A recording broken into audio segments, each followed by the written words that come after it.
Okay. So this is what I've already said. You don't get hexieties just by adding constants. And so I allege that result shows you the importance of that distinction. The distinction between object-involving formulae and identity-involving formulae. Now,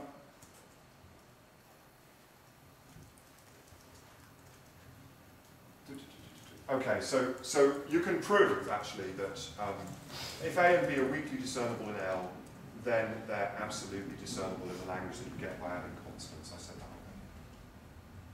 already. Now, back to the Russell point then. I already said, why should we insist on predicativity on ontology? A lot of people say, you can't use relations to individuate. So now I just want to make another claim that I think is important that is not obvious. It might seem like this, right, that absolute discernibility is the kind of discernibility that pertains to objects being non-relationally individuated. And that weak discernibility is about this funny relational individuation that lots of metaphysicians don't like. Okay. So let me give you an example of a structure in which every individual is absolutely discernible from every other, but it's a purely relational structure. So there is an interesting fact which you can take away if you don't like anything else I said, that there are no asymmetric graphs of order less than 6, apart from the identity graph. I mean, apart from the one node graph, that's not interesting. Graphs with that undirected graphs, undirected simple graphs, no loops. Okay. So this is a 6-node graph. Obviously, every node is intrinsically the same as every other node, right? However, you can construct a formula free in only one variable that's satisfied by each node individually.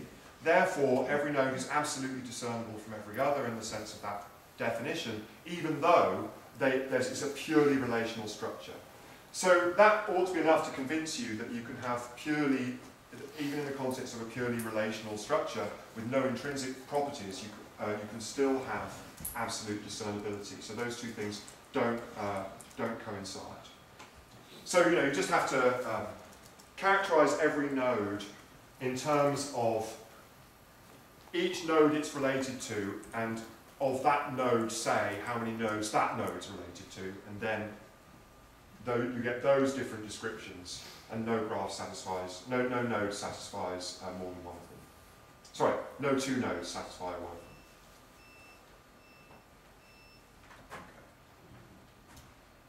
So, the objection to weak discernibility is that it presupposes somehow the numerical distinctness of the objects in question. It can't be the ground of distinctness.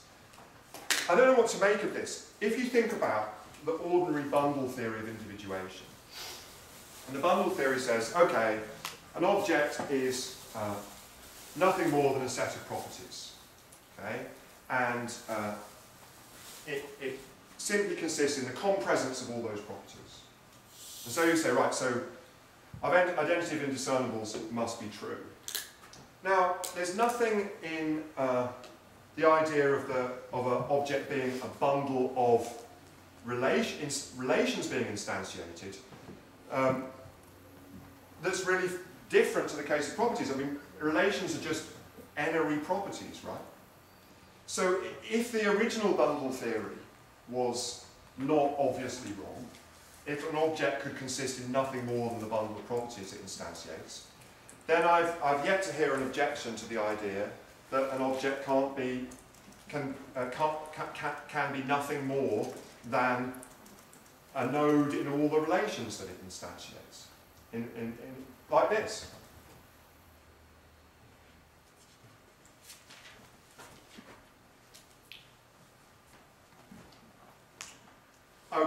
So, given everything I've said, I think that whether or not you believe that quantum particles, remember I was going to talk about quantum code, whether or not you believe that quantum particles satisfy PII is going to depend on whether you think that the linguistic resources that are appealed to in showing that they're weakly discernible are part of a language which is expressively adequate, right? Or more particularly, whether the language is expressively sound.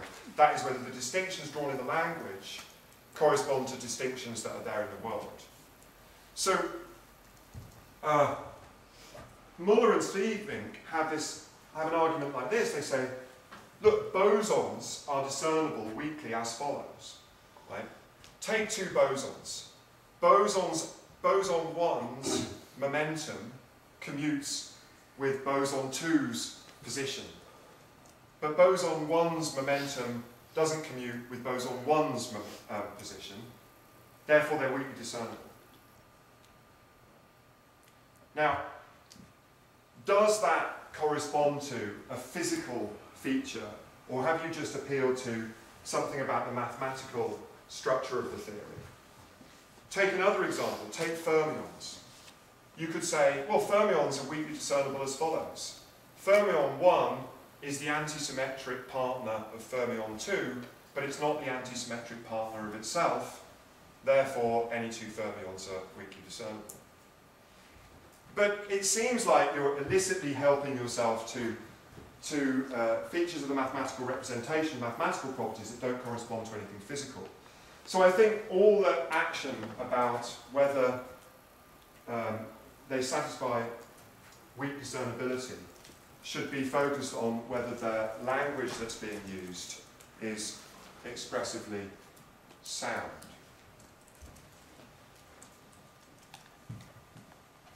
Whether or not, what that has to do with whether they're individuals depends on this question that I don't think anyone's got clear about, which is what's required for something to be an individual. If it's a logically thin notion, then, well, maybe bosons, it's all right for them to be individuals, even if they're not even weakly discernible. I mean, we can talk about a particular photon that was detected. Since we talk about it, it's the referent of a singular term, it's the value of a variable. If you've got a completely logically thin notion of individual, then it's an individual. On the other hand, if you want identity over time, if you want trans-world identity, well, probably not. But the final thing, I'm sort of coming to the end. I don't know how long I've been going on for. Do you all feel like it's been long enough?